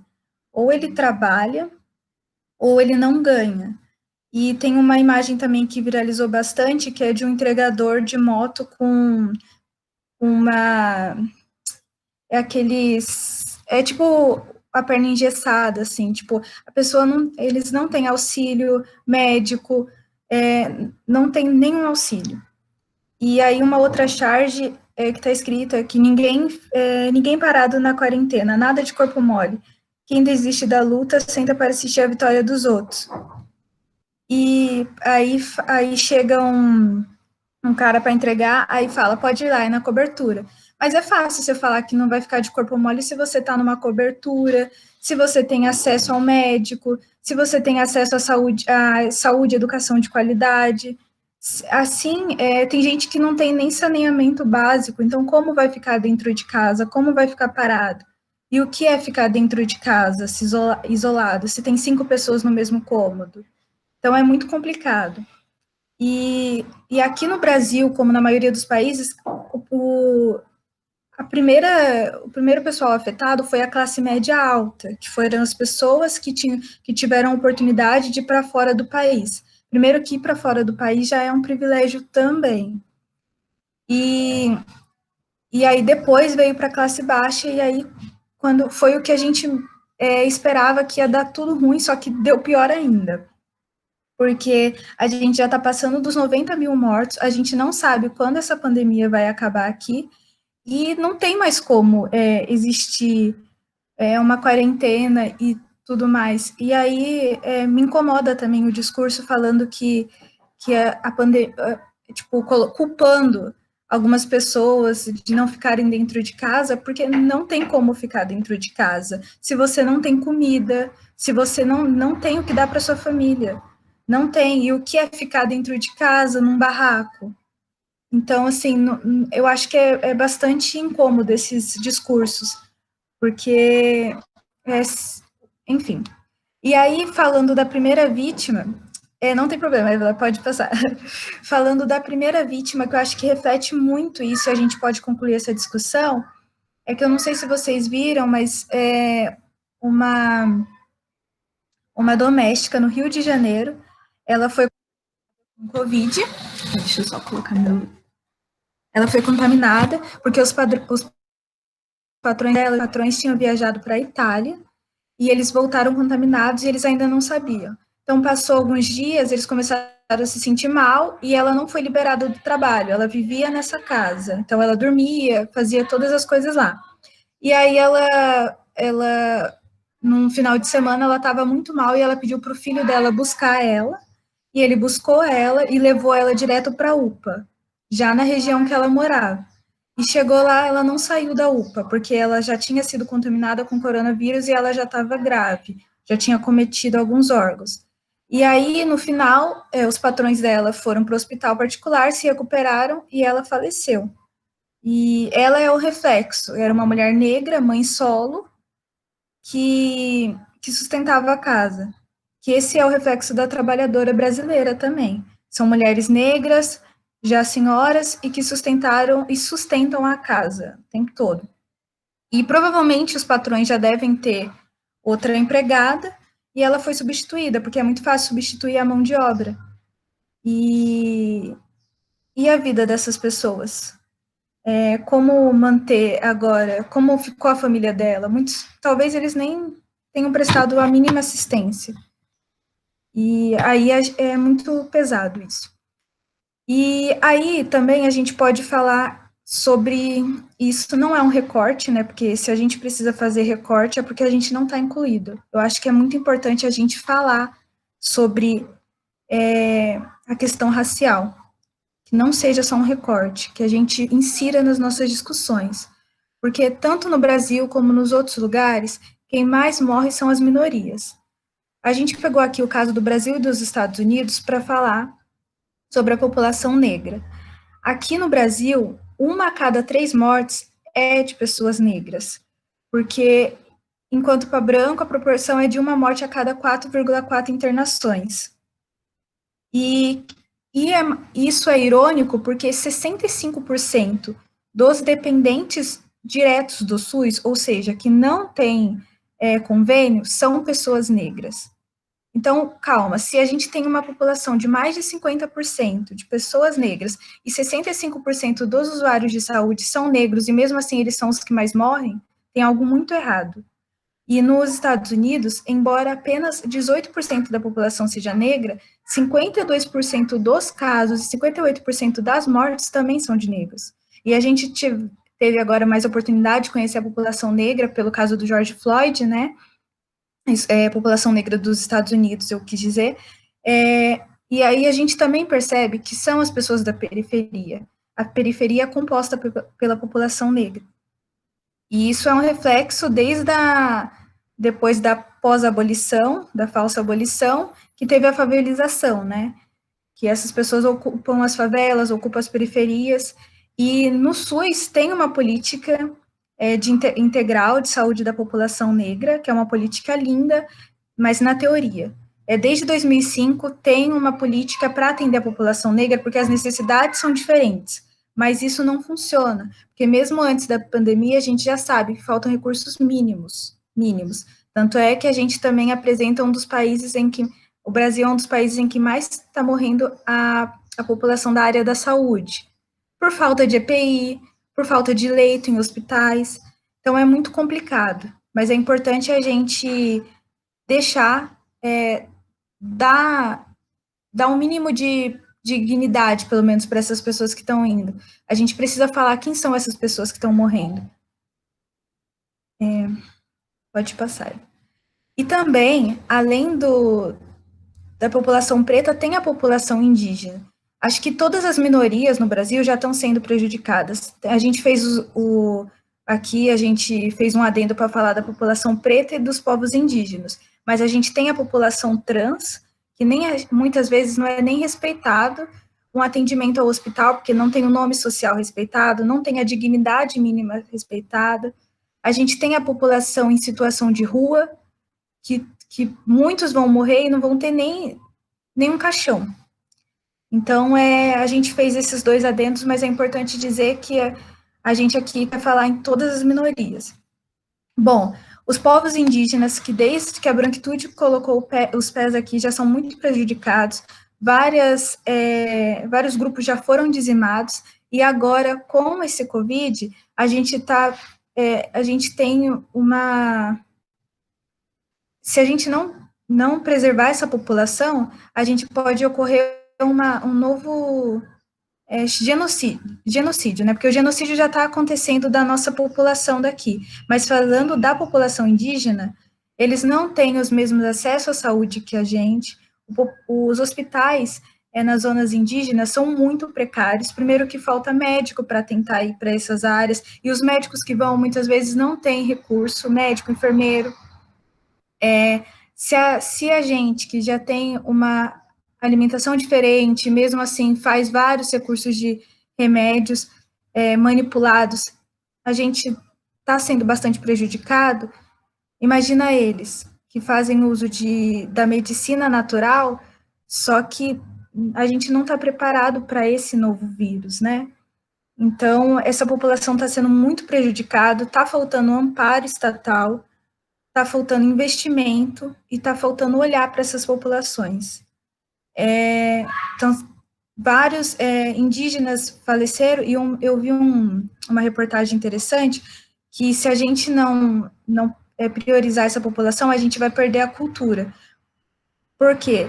As pessoas atingidas lá têm sido também os idosos, e os idosos são as pessoas nas aldeias que passam os conhecimentos, eles fazem as cerimônias, então tem toda uma tradição. E se eles estão falecendo, se os líderes indígenas estão falecendo, como vai ficar essa população? Então, é muito complicado, a gente precisa olhar. Pode passar, Evelyn. Deixa eu fazer um... Isso eu quero que vocês falem bem, porque é um caso muito específico. Mas eu estava conversando com o Madison, algum tempo atrás, sobre um documentário que o Brasil Paralelo lançou, colocava os portugueses como os povos bons que chegaram e tentaram salvar os indígenas que aqui estavam. Uma coisa que aconteceu muito com os ameríndios, tanto aqui do Brasil quanto do México, foi a utilização de doenças como arma. De você colocar pessoas que tinham determinadas doenças e jogar no meio desse povo de forma proposital. Não vou dizer que não aconteceu simplesmente pela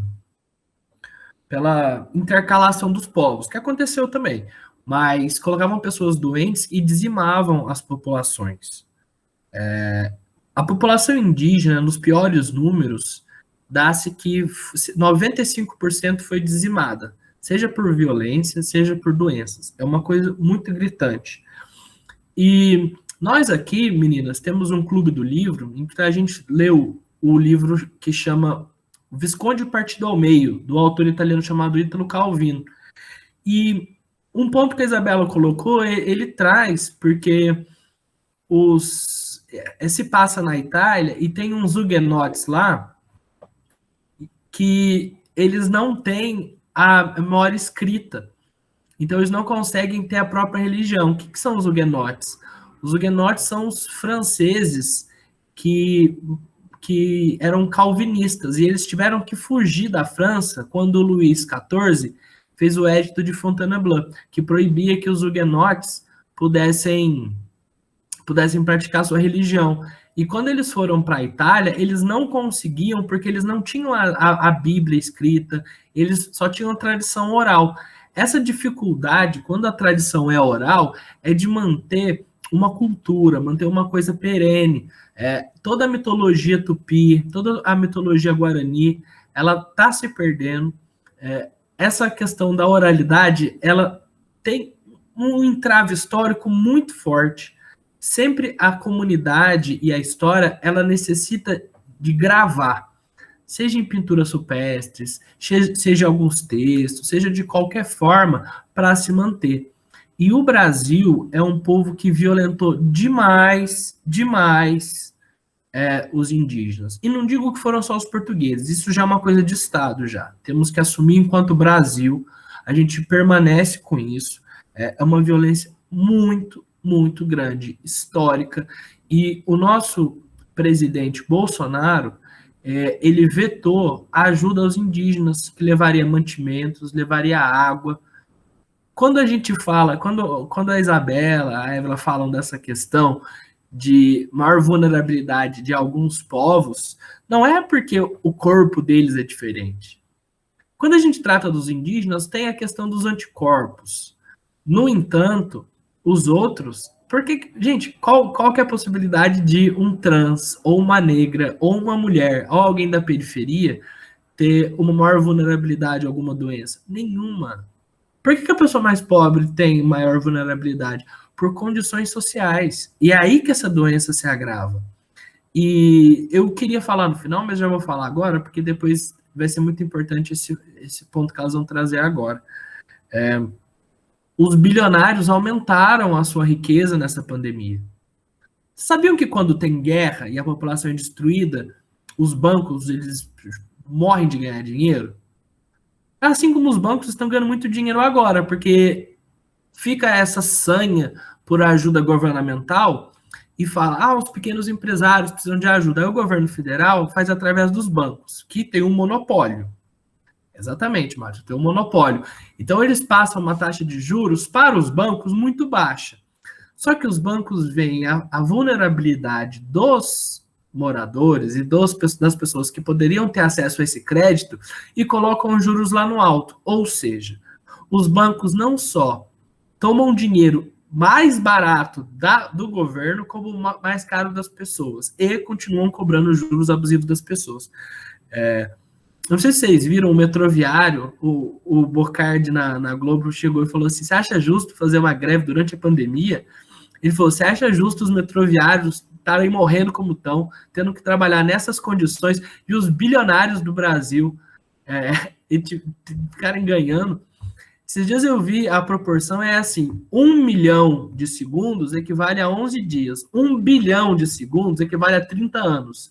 E nós temos bilionários. Não seria uma hora da gente dar dinheiro para quem precisa? A pessoa não pode sair para trabalhar, gente. Uma pessoa na periferia, eles moram tudo no mesmo quarto. As casas são apertadinhas. Não está na hora da gente taxar quem tem muito? Ele mereceu mesmo. Não está na hora da gente poder oferecer alguma ajuda a quem está precisando no momento desse. O mundo inteiro está em recessão. Só a China vai crescer. O mundo inteiro está em recessão. Se está todo mundo perdendo, na hora da gente não pensar mais no lucro nesse momento, a vida vale o quê? Quando o Roberto Justus e o dono do Madeiro dizem que vai morrer 5 ou 7 mil pessoas, já erraram porque vai morrer mais de 100 mil. E fala assim, mas a destruição da economia, e aí às vezes eles usam aqueles dados. Prova-se que a desigualdade e a pobreza e a retração econômica, ela causa muito mais mortalidade do que uma doença. Por que será? Por que será que a pobreza mata? Eles não dizem que a pobreza mata. Eles dizem que a retração econômica tem mais mortalidade do que a própria doença. Pois veja, se a doença está atingindo pessoas, a gente podia se retrair. A gente podia muito bem ficar em casa. Temos essa condição? Não temos. Esse é o ponto. Às vezes, as palavras que nós usamos são muito fortes. Você não vê um empresário falar que a pobreza mata. Eles falam que a recessão mata. Eles falam que o Brasil precisa crescer. Só que eles estão crescendo em sua riqueza. É uma discussão que a gente tem que ter e que é importante não só para o âmbito do vestibular. Desculpa me alongar novamente, meninas. Pode prosseguir para esse tema que eu fiquei chocado.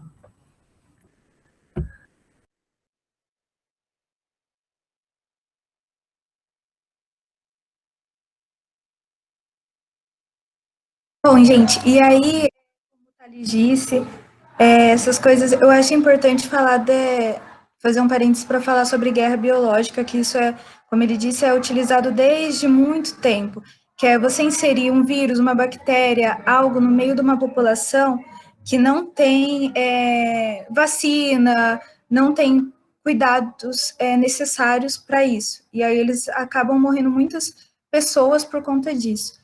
E aqui no caso do Brasil em específico, apesar de todos os países que a pandemia passou, o Brasil, em específico, tem sido o pioneiro em mortalidade de gestantes. Isso é muito complicado, porque a morte de uma pessoa já afeta toda uma família e tudo mais. A morte de uma gestante é ainda mais duro, porque muitas vezes nem a criança sobrevive. E se a criança sobrevive, não vai ter ali a mãe, por conta de, sabe, por algo que talvez poderia ter sido evitado se ela tivesse uma assistência da saúde maior, sim. E isso é importante porque o número de gestantes pretas é o dobro mortas, é o dobro do número de gestantes brancas. E vamos supor que se morrem 8 gestantes pretas, vão morrer 4 gestantes brancas. E isso é muito complicado, por quê? Porque quem é a população preta? É a população das periferias. E quem vai criar essa criança depois? Será que ela vai ter a oportunidade, pelo menos se não tiver família, de ir para um orfanato? E nesse orfanato ela vai ter uma assistência? E quando ela fizer 18 anos, para onde ela vai? Sabe? Então, a gente começa a analisar vários fatores que estão interligados. E aí é importante a gente estar refletindo isso. Bom, pode passar, Evelyn. Então, a gente conclui que quem é o perfil dos mortos no Brasil? O perfil dos mortos são homens, em geral, pretos, em idade adulta. Esse é o perfil da morte do Covid. E, mais uma vez, quem é essa população? É a população da classe média alta? Não é. E quando a gente, lá em abril, mais ou menos, saiu um estudo da população em São Paulo, que estava sendo mais prejudicada, não sei se vocês viram, e aí saiu uma reportagem que falava que na Brasilândia tinha eram mais ou menos 100 pessoas, 72 morreram. Então, assim, de 100 infectados, 70% faleceram. E de 283 no Morumbi, apenas uma pessoa faleceu. Não que a vida de um valha mais que a outra, mas, assim, se tiveram 200 casos no Morumbi, quase 300 casos no Morumbi, e uma pessoa faleceu, e na Brasilândia teve 100 e poucos e 70% faleceu, como assim? Quer dizer que o vírus mata mais em algum lugar do que o outro? É o vírus mesmo ou é as condições econômicas, socioeconômicas? Que, por exemplo, provavelmente, as pessoas do Morumbi, elas têm acesso a um hospital de qualidade, a médicos, a pronto atendimento, e as pessoas da Brasilândia não. As pessoas da Brasilândia dependem do SUS. Então, a gente não tem como falar do vírus, não tem como falar de pandemia, não tem como falar de qualquer problema atualmente na nossa sociedade sem falar das questões socioeconômicas. Bom, eu encerro a minha parte por aqui. Eu queria agradecer muito a oportunidade que vocês nos deram de estar aqui passando um pouco do nosso conhecimento e aprendendo também junto com vocês. A gente vai estar agora passando as respostas do quiz que a gente fez no começo. E é isso, gente. Muito obrigada mesmo. A gente também teve apoio da Nathalie e da Gabriela, que elas não puderam estar presentes aqui fisicamente, mas elas ajudaram. E a gente também deixa essa tirinha aí, que é um retrato, é um recorte de uma tirinha, que é do Leandro Assis, que ele critica bastante a classe média alta, e é muito legal. Que são críticas muito inteligentes. E aí, nessa parte fala, a felicidade do pobre parece a grande ilusão do carnaval, que diz a respeito, porque, tipo, no carnaval a gente fica 3 dias, tá todo mundo feliz, todo mundo alegre, mas chega na quarta-feira de cinzas, acabou tudo isso, porque a pessoa volta para casa e talvez na quarta-feira mesmo tem que trabalhar. Então, é isso, gente. Muito obrigada mesmo pela oportunidade. A gente que agradece. Nossa, que aula maravilhosa, ficamos muito felizes. O Madison, pelo jeito, gostou também, né, Madison? O Madison gosta de tudo.